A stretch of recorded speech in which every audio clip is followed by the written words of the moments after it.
Olá galera, tudo bem com vocês?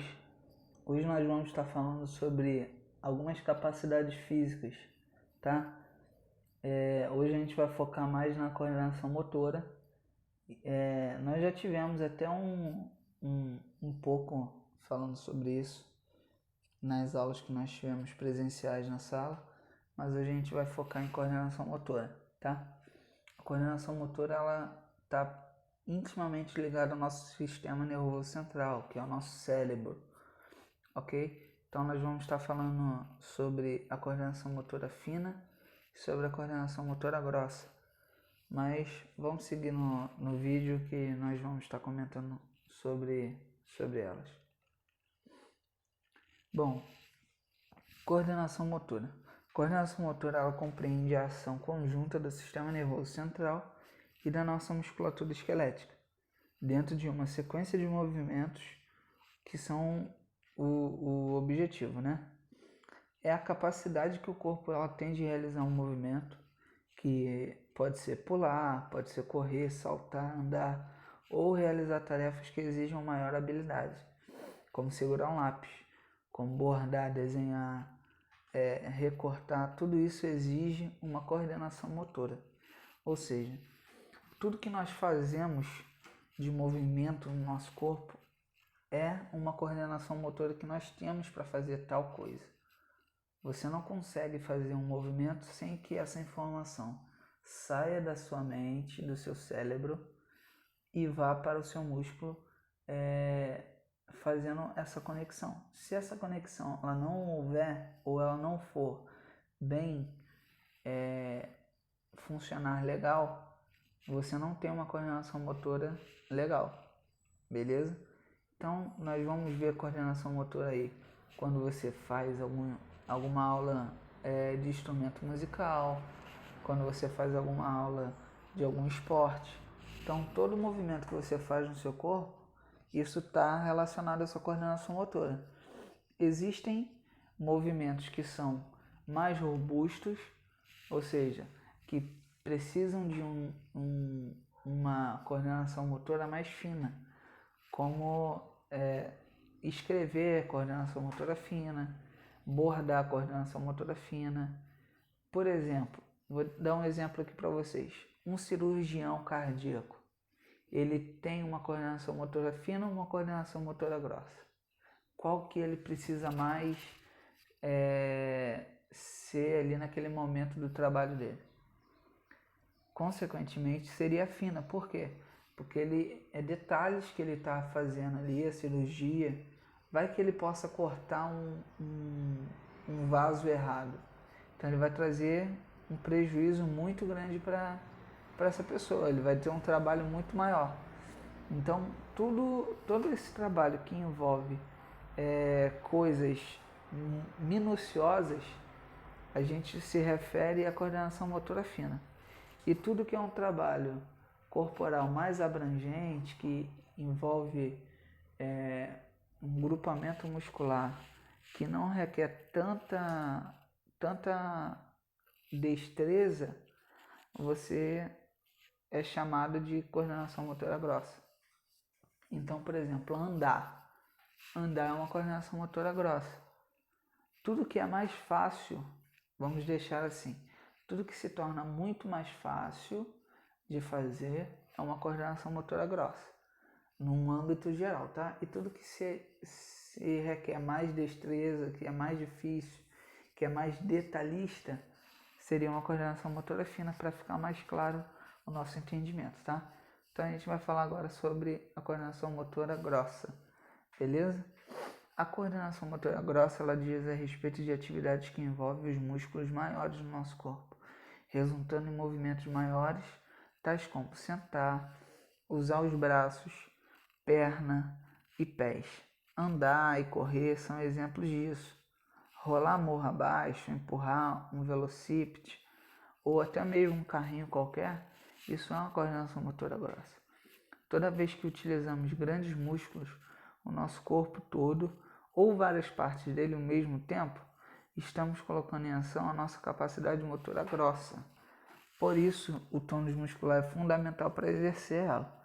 Se nós não tivermos a nossa musculatura ali ajudando a fazer esse movimento, você não vai conseguir fazer um movimento sequer mais fácil que seja, tá? Se o corpo ele reage de maneira muito constrita, os movimentos saem estranhos, ou seja, desconectados. Se ele reage de modo muito solto, os movimentos vão parecer lentos e é preciso usar uma força maior para realizá-los. Ou seja, não adianta você ter o corpo tão travado ou tão solto. Você tem que ter uma contração muscular normal para que você possa estar fazendo esses movimentos que a gente chama de coordenação motora mais grossa, tá? A gente tem um exemplo aí na imagem, que é uma criancinha, ela tá com uma caixa, tá? Com uma espécie de tampa de caixa. Essa tampa de caixa ela tem um buraco no meio, onde a criança ela tem que fazer o possível para fazer com que a bolinha caia da caixa, por esse buraquinho no meio. Ou seja, ela vai ficar ali rodando a caixa, fazendo movimentos, até que a bola ela possa cair no buraquinho do meio. E fazendo isso ela está utilizando alguns movimentos do corpo que são maiores, né? Que eles são mais amplos. E aí a gente tem um exemplo aí de uma atividade que fala sobre a coordenação motora grossa, ok? Então não esqueçam, pessoal, coordenação motora grossa é a respeito de atividades que envolvem músculos maiores, que envolvem movimentos mais amplos, beleza? Fixem esse detalhe. Então, por exemplo, se a gente está andando, se a gente está correndo, se a gente está andando de bicicleta, isso é uma coordenação motora grossa, não é fina, beleza? Vamos para fina. Coordenação motora fina está relacionada com atividades que requerem um movimento de pequenos músculos do nosso corpo, tais como escrever, coordenar os movimentos das mãos, dos olhos, criar peças de arte, mover os olhos e os lábios são exemplos de uma habilidade motora fina. Ou seja, pessoas que tocam violão, pessoas que tocam guitarra, contrabaixo, teclado, flauta, instrumentos de sopro, eles têm uma boa coordenação motora fina, porque requer movimentos dos dedos.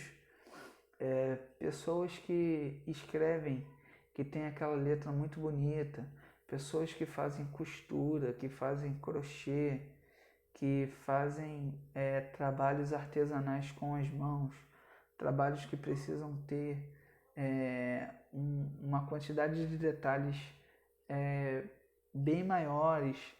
Essas pessoas elas têm uma coordenação motora fina, bem sensível. É uma coordenação motora fina muito boa, ok? O mesmo acontece com montagem de quebra-cabeça, ou quando alguém brinca de tijolinhos de construção, que envolve também uma capacidade motora visual. Qualquer coisa que fazemos coordenando os olhos e as mãos tem a ver com essa capacidade motora fina, como usar um lápis, inclusive para desenhar. Ou seja, por exemplo, um dentista que ele está mexendo ali no dente, que às vezes tem que fazer uma obturação, que às vezes tem que fazer uma extração de um dente. Ele é um tipo de profissional que tem uma habilidade motora fina bem aplicada, ou pelo menos teria que ter. Por quê? Qualquer detalhezinho ali que ele errar, ele pode te machucar, ele pode causar um sangramento dentro da sua boca, sem necessidade. Então ele precisa ter essa coordenação motora fina bem aguda, bem aplicada, tá? Aí no exemplo a gente viu uma imagem de uma criança, tá? E ela tem que colocar os pregadores de acordo com a cor que ele tá pintado nessa taubinha aí. Ou seja, ela tem que ter essa coordenação de fazer a pinça nos dedos para poder tirar o pregador e colocar ele no lugar correto, ok? Ela tem que ter a questão visual dela, porque ela identificar que o preto tem que ir lá no preto, que o azul tem que ir no azul, que o vermelho tem que ir no vermelho, e conseguir fazer com que ela coloque tudo isso aí, beleza? Então você percebe aí que ela tem que ter tanto a questão visual como a questão de pinça dos dedos para poder fazer a pegada do pregador e colocar no lugar de novo. Ok, pessoal? Então hoje nós identificamos essa diferença entre coordenação motora fina e coordenação motora grossa. Identificamos que a coordenação motora ela tem que ter uma ligação entre o sistema nervoso central, que seria o nosso cérebro, com os nossos músculos do corpo, seja os músculos maiores ou seja os músculos menores, tá? Existem alguns exercícios que você pode fazer também em casa mesmo que vão melhorar a sua coordenação motora. Inclusive eu já fiz alguns com vocês em aula, creio que nem todos vão lembrar, mas se vocês colocarem no YouTube aí, visualizarem vídeos que tratam sobre a coordenação motora, vocês vão verificar alguns exercícios que existem para que essa coordenação motora de vocês, tanto a grossa como a fina, seja melhorada, tá? É claro que a gente vai ter muito mais dificuldade em coordenação motora fina. Nas grossas a gente pode ter, mas geralmente a fina ela vai ser mais difícil, beleza? Então, a gente tem uma tarefa aí, vocês vão realizar as tarefas que estão propostas no livro de vocês, tá? Nas páginas 126, 127 e 128. Em relação às atividades práticas de coordenação motora fina e grossa, eu não vou obrigar vocês que vocês façam a atividade que está proposta aí no livro em si, tá? Vocês podem escolher outras que tenham a ver com a coordenação motora fina e a coordenação motora grossa.